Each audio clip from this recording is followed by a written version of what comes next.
ce que pensent et ce que font les femmes. Mais elle ajoute que le concept de la femme noire est dangereux en ce qu'il encourage des généralisations erronées. C'est-à-dire qu'il ne s'agit pas de lutter contre une uniformisation qui stérilise pour la remplacer par une autre uniformisation qui enlève les particularités et la subjectivité de chacune des femmes. C'est pour ça que je suis persuadée qu'il y a quelque chose à saisir au croisement de mes engagements, des combats que je livre et de vos préoccupations pour l'émergence de cette esthétique qui doit trouver sa place dans l'ensemble de l'esthétique humaine. Et l'enjeu n'est pas simplement économique et commercial. L'enjeu est esthétique, non pas au sens juste de la beauté, mais au sens de la capacité à faire surgir la beauté, à mettre la beauté en scène, à lui donner tout son éclat.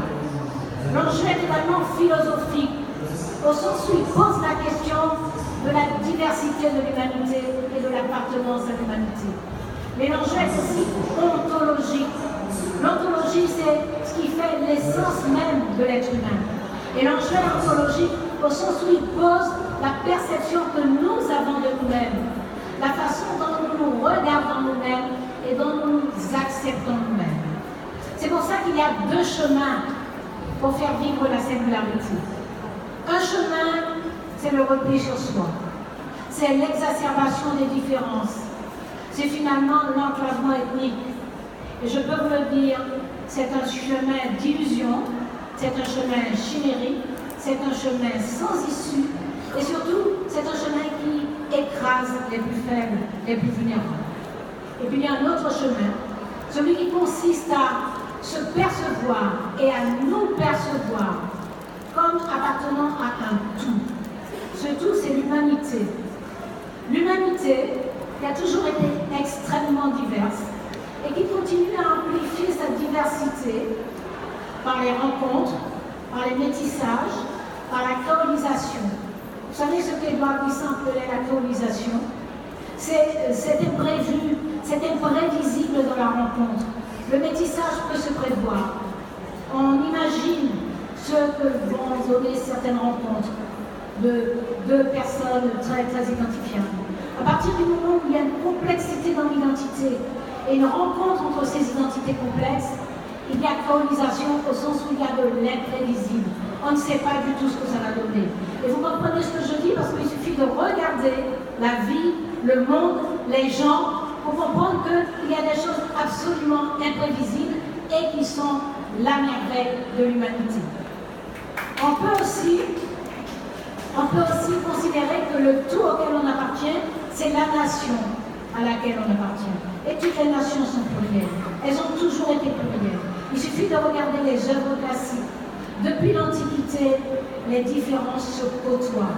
C'est le statut qui parfois, souvent d'ailleurs, est différencié. Mais les différences se côtoient depuis l'Antiquité. Autrement dit, il n'y a pas de période idéale. Il n'y a pas de lieu idéal.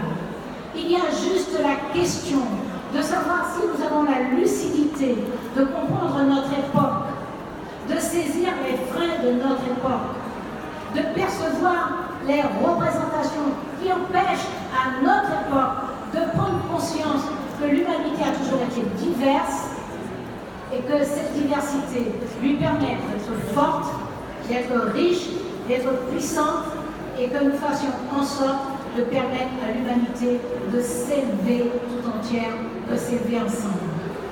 Vous avez donc un travail particulier à faire qui consiste à apporter votre part dans les esthétiques du monde, à montrer que, aussi clair que le monde est divers et pluriel, les esthétiques sont diverses et plurielles. Que les canons de beauté ne se contredisent pas entre eux, qu'ils ne doivent pas entrer en conflit.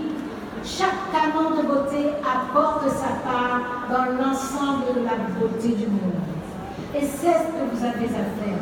C'est ce que vous devez nous montrer à la face du monde.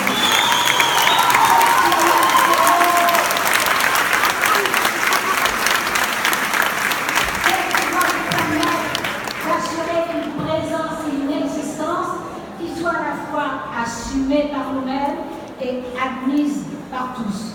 Si vous réussissez à le faire, alors évidemment vous aurez réussi sur le plan professionnel. Celles et ceux qui ne sont pas des professionnels mais qui font vivre cette activité auront réussi sur le plan social. Mais surtout, si vous arrivez à le faire, si nous arrivons à le faire, nous aurons pris notre part de la capacité de l'humanité à s'accepter telle qu'elle est, à savoir qu'elle va devenir de plus en plus diverse, de plus en plus plurielle, de plus en plus complexe, de plus en plus mystérieuse et donc de plus en plus belle, de plus en plus belle. Et de nombreux auteurs ont apporté leur part à cela. Les auteurs ont apporté leur part avec beaucoup de vigueur. Vous connaissez le mouvement de la négritude. Le mouvement de la négritude qui est un mouvement littéraire, mais artistique, philosophique, qui est un mouvement de revendication de soi sans rejeter les autres. Ce mouvement de la négritude a été précédé par un mouvement qu'on appelait la Harlem Renaissance. Et ce mouvement de la Harlem Renaissance a eu de très grands auteurs, parce que lui aussi était extrêmement divers. Il concernait la littérature, la poésie, la musique, la danse, le théâtre, la philosophie, la photographie. Et il y a eu des mouvements ainsi dans toutes les régions du monde. Et il y a eu ce qu'on appelait l'ébélismo à Cuba, avec Nicolas Guillen, qui est un immense poète. Il y a eu ce qu'on appelle le noirisme à Haïti, qui malheureusement a connu des déviances à partir du moment où le pouvoir s'est emparé de ce mouvement qui était d'abord un mouvement littéraire et intellectuel. Mais ces auteurs, ces écrivains, ces artistes ont montré à quel point il y avait de la beauté dans tous les imaginaires du monde, dans tous les imaginaires des femmes et des hommes qui se vivent pleinement en tant que femmes et en tant qu'hommes.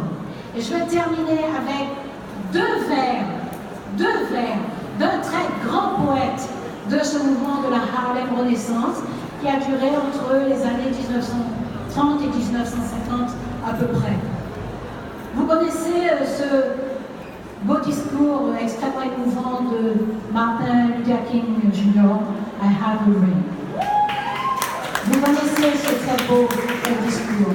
Je vais vous dire deux vers, non pas de Martin Luther King, mais de Langston Hughes, qui est une des grandes figures de proue de ce mouvement de la Harlem Renaissance. Et ces deux vers, c'est I dream a world where man, no other one will score. I dream a world where man, no other man will score. C'est-à-dire qu'il rêvait d'un monde où il n'y aurait pas de mépris. Il en a rêvé, c'est à nous de le faire.